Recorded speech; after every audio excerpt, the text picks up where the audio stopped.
Exercise 2.7 second question. Find the rectangular form of the complex number. அப்போ 1ல என்ன பண்ணீங்க, rectangular form கொடுத்துட்டு polar form கேட்டிருந்தாங்க. இப்போ போலார் ஃபார்மில் கொடுத்துட்டு நம்மள்ட்ட என்ன கேட்குறாங்க, ரெக்டாங்குலர் ஃபார்மில் கேட்குறாங்க. ரெக்டாங்குலர் ஃபார்மில் வேறு ஒன்றும் இல்லை, இந்த சைனையும் காசையும் கேன்சல் பண்ணணும். அப்போனா இந்த காசோட ஆன்சரையும் சைனோட ஆன்சரையும் கண்டுபிடிக்கணும். அவ்வளோதான் முடிஞ்சிச்சு. Right, okay. இப்போ சப்டிவிஷன் நம்பர் 1ல் பாருங்கள், இதுவும் காம்ப்ளெக்ஸ் நம்பர் தான், இதுவும் காம்ப்ளெக்ஸ் நம்பர் தான். அப்போ ஒரு காம்ப்ளெக்ஸ் நம்பராக இருந்தால் ஸ்ட்ரெயிட்டாக ஆன்சருக்கு போயிடலாம். இங்கே மொத்தம் 2 காம்ப்ளெக்ஸ் நம்பர் இருக்கா, அப்போ 2வை நம்ம முதல்ல என்ன பண்ணிடணும், ஒரே காம்ப்ளெக்ஸ் நம்பராக சேஞ்ச் பண்ணிக்கிறணும். அப்போ ஃபஸ்ட் நம்மளுக்கு என்ன ஃபார்மெட்டில் இருக்குது, போலார் ஃபார்மெட்டில் இருக்குது. அப்போ நீங்கள் போலார் ஃபார்மெட்டில் இருக்கும்போது மல்டிப்ளிகேஷன் ரூலோ அல்லது டிவைட் ரூலோ இருந்துச்சுன்னா என்ன பண்ணணும், எக்ஸ்பொனன்ஷியலில் சேஞ்ச் பண்ணிக்கிறோமா.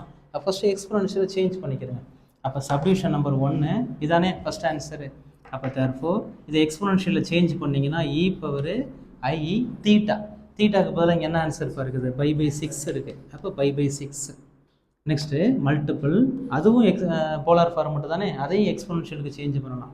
e பவர் I π/12 இதுதான் அதனுடைய ஆன்சர். அப்போ இதை மல்டிபிள் பண்ணுறதுக்கும் இதை மல்டிபிள் பண்ணுறதுக்கும் ரொம்ப ஈஸியாக இருக்கும். ரைட்டா, ஓகே. இப்போ இதை நீங்கள் மல்டிபிள் பண்ணுறதா இருந்தால் என்ன பண்ணுவீங்க, காசு இங்கே மல்டிபிள் பண்ணுவீங்க, அங்கே மல்டிபிள் பண்ணுவீங்க, அது ஒரு பெரிய ப்ராசஸாக இருக்கும். இப்போ இங்கே பார்த்தீங்கன்னா பேஸு சேமாக இருக்குது, ஈஸியாக பவர் என்ன பண்ணிட்டு போயிடலாம், ஆட் பண்ணிட்டு போயிடலாம். அப்போ விச் இஸ் ஈக்குவல் டு இ, ரெண்டுலேயும் காமனாக ஐ தான் இருக்குது, அதனால் ஐயை வெளில வச்சுக்கலாம். இவங்க ரெண்டு பேரை மட்டும் என்ன பண்ணுவோம், ஆட் பண்ணுவோம். அப்போ π/6 ப்ளஸ் π/12. ஓகே, அப்போ எல்சிஎம் எடுத்துட வேண்டியதான். அப்போ இ பவர் π, இதுக்கு எல்சிஎம் எடுக்கிறதுக்கு முன்னாடி இப்போ சிம்பிளாக கூட மாற்றுவோம். டினாமினேட்டர் சேமாக இருந்தால் அப்படியே ஈஸியாக ஆட் பண்ணிக்கலாமா. இங்கே 12 இருக்குது, இங்கே 6 இருக்குது. அப்போ 6 என்ன மாற்றணும், 12ஆக மாற்றணும். அப்போ 2ஆல் மல்டிபிள் பண்ணி டிவைட் பண்ணிக்கிறோம். அப்போ இங்கே 2ஆல் மல்டிபிள் பண்ணிங்கன்னா என்ன கிடைக்கும், 2π/12 ப்ளஸ்ஸு π/12. அப்போ டினாமினேட்டர் சேம், அப்போ நியூமரேட்டர் ஈஸியாக என்ன பண்ணிடலாம், ஆட் பண்ணிடலாம். அப்போ ஆன்சர் இ பவர் ஐ, இது ரெண்டையும் ஆட் பண்ண என்ன வரும், 3π/12 என்னதுப்பா, 12 அப்படின்னு ஆன்சர் கிடைக்கும். இப்போ 3யும் 12 என்ன பண்ணிக்கலாம், கேன்சல் பண்ணிக்கலாம். அப்போனா ஆன்சர் இ பவர் ஐ π/4 அப்படின்னு கிடைக்கும். அப்போ ரெண்டு எக்ஸ்பொனன்ஷியல் ஃபார்மெட் இருந்துச்சு, இப்போ எத்தனை மாறிடுச்சு, ஒரு எக்ஸ்பொனன்ஷியலாக மாறிடுச்சு. இப்போ இதை மறுபடியும் என்ன பண்ணுங்கள், போலார் ஃபார்மெட்டில் சேஞ்ச் பண்ணுங்கள். அப்போ answer cos of π/4 plus I sine of π/4. அப்போ இங்கே 2 காம்ப்ளெக்ஸ் நம்பர் இருந்துச்சு, இப்போ எத்தனை காம்ப்ளெக்ஸ் நம்பராக மாறிடுச்சு, ஒரே காம்ப்ளெக்ஸ் நம்பராக மாறிடுச்சு. இப்போ இதை நம்ம என்ன மாற்ற போகிறோம், ரெக்டாங்குலர் ஃபார்மெட்டாக மாற்ற போகிறோம். அப்போ நெக்ஸ்ட் ஸ்டெப்பில் இதை ரெக்டாங்கிளாக மாற்றணும். அப்போ ரெக்டாங்கிளாக மாற்றணும்னா வேறு ஒன்றும் இல்லை, ஜஸ்ட் இதனுடைய ஆன்சரை மட்டும் கண்டுபிடிச்சா போதும். π/4னா யார், 45 டிகிரி. காசு 45ஓட ஆன்சர் என்னது, 1/√2. சைன் 45க்கு ஆன்சர் என்ன தான், 1/√2 தான். அப்போ இதனுடைய ஸ்ட்ரக்சர் எப்படி மாறிடும் அப்படின்னா 1/√2 ப்ளஸ்ஸு ஐ 1/√2, அவ்வளோதான் முடிஞ்சிச்சு. அப்போ போலாரில் இருக்கிறத இதில் மாற்றிட்டோம், ரெக்டாங்கிளில் மாற்றிட்டோம். இந்த மாதிரி நம்பர் வந்துச்சுன்னா அதான் ரெக்டாங்கிள் அப்படின்னு அர்த்தம். ஓகே, அப்போ இங்கே வந்துருக்கு, இங்கே மல்டிப்ளிகேஷனில் இருக்கா, இங்கே எப்படி இருக்குது, டிவைடு ஃபார்மெட்டில் இருக்குது. அப்போ என்ன மாற்றணும், எக்ஸ்பொனன்ஷியலாக மாற்றணும். அப்போ நெக்ஸ்ட்டு செகண்ட் சப்டிவிஷனு மாற்றுங்க பார்ப்போம். நியூமரேட்டரில் பார்த்தீங்கன்னா மைனஸ் இருக்குது, அப்போ எக்ஸ்பொனன்ஷியலாக மாற்றல என்ன பண்ணுவீங்க, இ பவர் மைனஸ் ஐ தீட்டா, தீட்டாக்கு பதில் யாரை சப்ஸ்டியூட் பண்ணணும், π/6 சப்ஸ்டியூட் பண்ணணும். டினாமினேட்டரில் 2 கான்ஸ்டன்ட், அதை நம்ம டச் பண்ணக்கூடாது, தனியாக தான் இருக்கணும். ரைட்டா, ஓகே. இது மட்டும்தான் என்னது போலார் ஃபார்மெட்டு. அப்போ இ பவர் ஐ, இங்கே ஆங்கிள் என்னது பாருக்கு, π/3 அப்படின்னு ஆங்கிள் இருக்குது. ஓகே, அப்போ நெக்ஸ்ட் ஸ்டெப்பில் இங்கே ஒரு எக்ஸ்பொனன்ஷியல், இங்கே ஒரு எக்ஸ்பொனன்ஷியல், டிவைடில் இருந்துச்சுன்னா 2 பவரையும் என்ன பண்ணணும், மைனஸ் பண்ணிக்கிறணும். அப்போ இந்த 1/2ங்கிறது கான்ஸ்டன்ட்டு, அதை டச் பண்ணிடாதீங்க, அதை அப்படியே தனியாக வெளியே வச்சுக்கிறோங்க.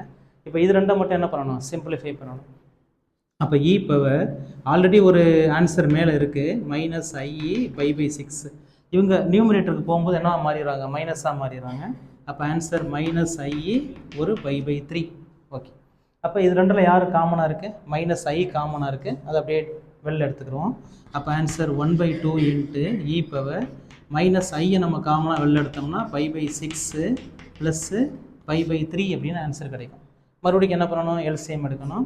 அப்போ answer 1/2 into e power minus ஐ, எல்சிஎம் எடுக்கணும். இதே நம்ம என்னவா மாற்றணும், சேமாக மாற்றணும். இது 6னா இதே என்னென்னு மாற்றணும், 6ன்னு மாற்றணும். அப்போ ஆன்சர் π/6 ப்ளஸ்ஸு 2π/6 அப்படின்னு ஆன்சர் கிடைக்கும். இப்போ டினாமினேட்டர் என்ன ஆயிடுச்சு, சேம் ஆயிடுச்சு, ஈக்குவலாக மாறிடுச்சு. அப்போ 1/2 e பவர் மைனஸ் ஐ. டினாமினேட்டர் சேம் ஆயிடுச்சுன்னா அப்படியே ஆட் பண்ணிக்கலாம்ல. அப்போ ஆன்சர் 3π அப்படின்னு ஆன்சர் கிடைக்கும். அப்போ 3வும் 2ஐயும் கேன்சல் பண்ணிங்கன்னா π/2 அப்படின்னா நெக்ஸ்ட் ஆன்சர் கிடைக்கும். அப்போ next which is equal to 1/2 into e power minus I. சிம்பிளாக என்னென்னு மட்டும் போட்டுக்கலாம்ப்பா, π/2 அப்படின்னு போட்டுக்கலாம். ஓகே, இப்போ நம்மள்ட்ட எக்ஸ்பொனென்ஷியலாக இருக்குது, ஆனால் எதில் மாற்றணும், போலாரில் மாற்றணும். அப்போ ட்ரிகனாமெட்ரிக் யூஸ் பண்ணி அப்படியே எக்ஸ்பென்ஷன் பண்ண வேண்டியதான். அப்போ நெக்ஸ்ட் ஸ்டெப்பில் 1/2 இன்ட்டு காஸ் ஆஃப் π/2. இங்கே என்ன சிம்பிள் பார்த்துருக்கு, மைனஸ் சிம்பிள். அப்போ அதனால் மைனஸ் போட்டு தான் என்ன பண்ணணும், ஐ சைனு π/2 அப்படின்னு நம்ம சேஞ்ச் பண்ணணும். π/2னா என்னது, 90 டிகிரி. காசு 90 டிகிரியோட ஆன்சர் 0. அப்போ இந்த பிளேஸ் என்ன ஆயிரும், 0 ஆயிரும். அப்போ 1/2 இன்ட்டு இது 0 ஆயிரும். மைனஸ் ஐ சைன் π/2ஓட ஆன்சரு 1. அப்போ இந்த பிளேஸ் என்ன மாறிடும், 1ஆக மாறிடும். 1ஐயும் ஐயையும் மல்டிபிள் பண்ணால் என்ன தான், ஐ தான். அப்போ தேர்ஃபோர் வெளியில் 1/2 இருக்குது, இது 0 தான், அதை விட்டுறலாம். அப்போ இங்கே ஆன்சர் என்னதுப்பா, மைனஸ் ஐ. அப்போ இதை மல்டிபிள் பண்ணால் என்ன கிடைக்கும்ப்பா, மைனஸ் i/2.